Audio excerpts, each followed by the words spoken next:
pessoal, tudo bem? Hoje a gente vai falar sobre o livro O Médico e o Monstro, do Stevenson. Esse livro foi publicado em 1886 no Reino Unido e ele é digamos que ele é uma história de horror, de terror, mas ele junta muitas coisas num livro só. Ele tem temas do gótico, tratando de tragédias humanas, de uma construção de monstro bem peculiar. Ele tem questões de ficção científica, com a criação de um novo ser, e ele também tem questão do horror, com a repugnância que toda a história, e principalmente uns personagens, causa na gente. A história já é bem conhecida, então aqui eu não estou muito preocupada se eu vou dar spoiler ou não, porque eu acho que de tudo que a gente vai falar aqui, todo mundo meio que já conhece. Nós temos dois grandes personagens da história, o Dr. Jekyll e o Sr. Hyde. Quem nos narra a história, na verdade, é um outro personagem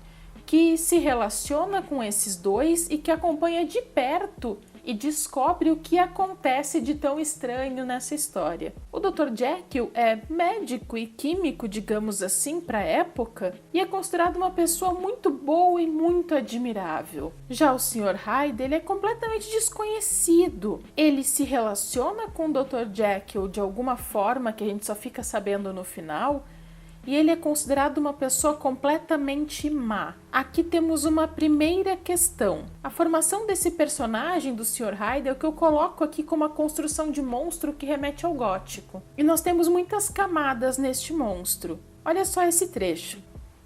Ao mesmo tempo em que o bem brilhava no semblante de um, o mal estava escrito de forma ampla e clara na face do outro.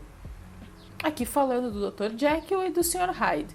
Então percebam essa dicotomia entre os dois, como se um abarcasse toda a bondade e o outro toda a maldade. E nós também temos no Sr. Hyde uma outra questão em que muitas vezes ele é descrito como alguém que causa repugnância, como se ele tivesse uma deformidade. Aqui para mim fica bem claro que é uma construção de monstro que agrega uma característica natural do ser humano ao monstro para tornar essa característica repugnante. Esse tipo de construção de monstro é bastante comum. Quando a gente pensa, por exemplo, de dizer que comunistas comem criancinhas, ou que judeus são não sei o que, ou que pessoas homossexuais têm não sei quais outras características, e sempre são características repugnantes, não se está apenas construindo monstro para assustar, se está colocando características naturais humanas neste monstro e distorcendo coisas que não são a realidade para que essas pessoas sejam consideradas repugnantes na sociedade.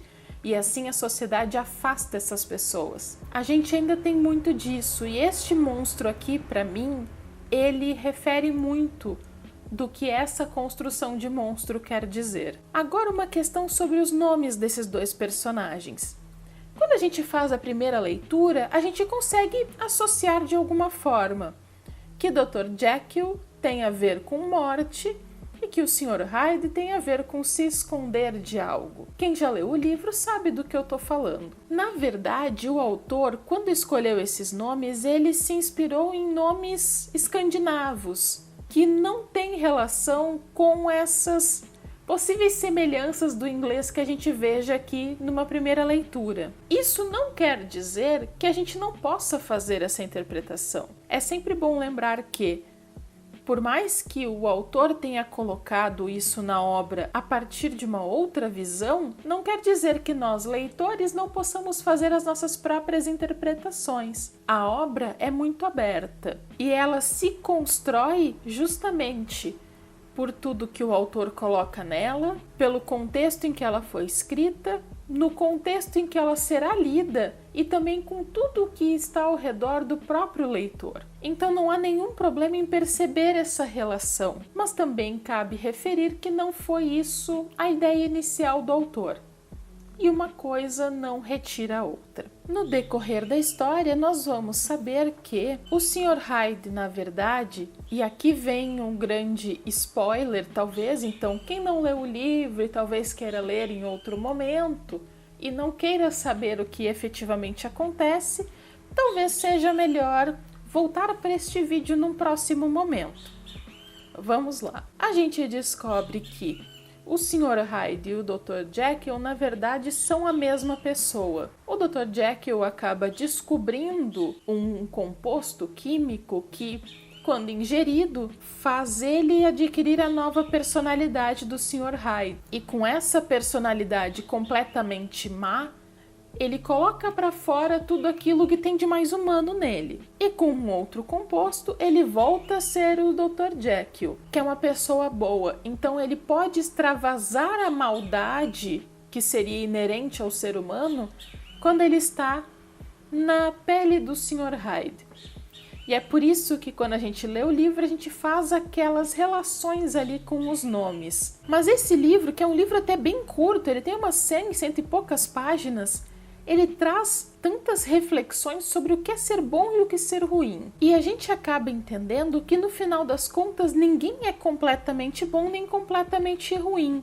Aqui nós temos a construção complexa da personalidade humana, porque no momento em que o Dr. Jekyll passa para a pele do Sr. Hyde para poder ter toda a maldade no Sr. Hyde e toda a bondade no Dr. Jekyll, na verdade, será que o Dr. Jekyll é assim tão inocente? Se ele tem a capacidade de manter, e aqui eu estou falando da capacidade moral, de manter a personalidade do Sr. Hyde, será que ele, como o Dr. Jekyll é uma pessoa tão boa assim? Nós vemos que o Dr. Jekyll também tem muitas fragilidades morais.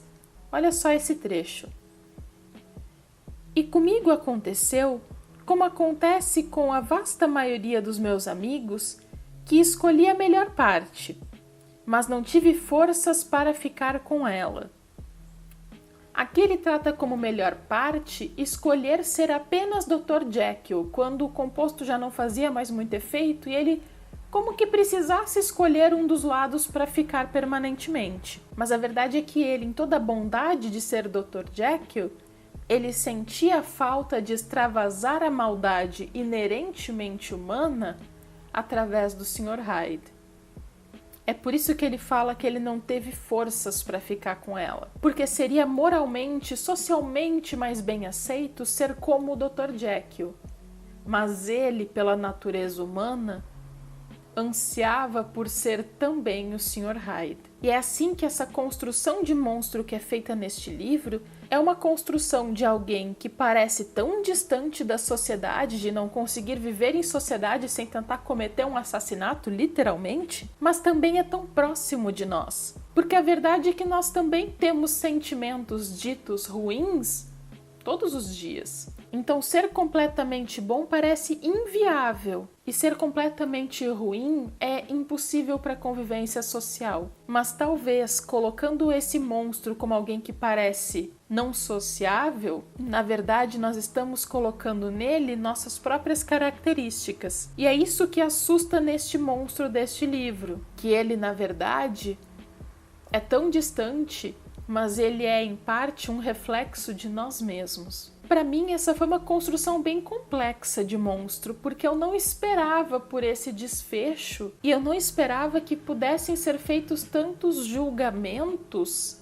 a partir de dois personagens que, na verdade, são a mesma pessoa ficcional, mas ele se divide em dois, muito mais em relação à própria personalidade do que necessariamente dividindo a pessoa. Assim, esse livro tão conciso consegue trazer muitas reflexões. E aqui eu tô colocando só uma parte delas. Essa foi então uma análise bem breve, bem sucinta do Médico e o Monstro do Stevenson. Até o próximo vídeo.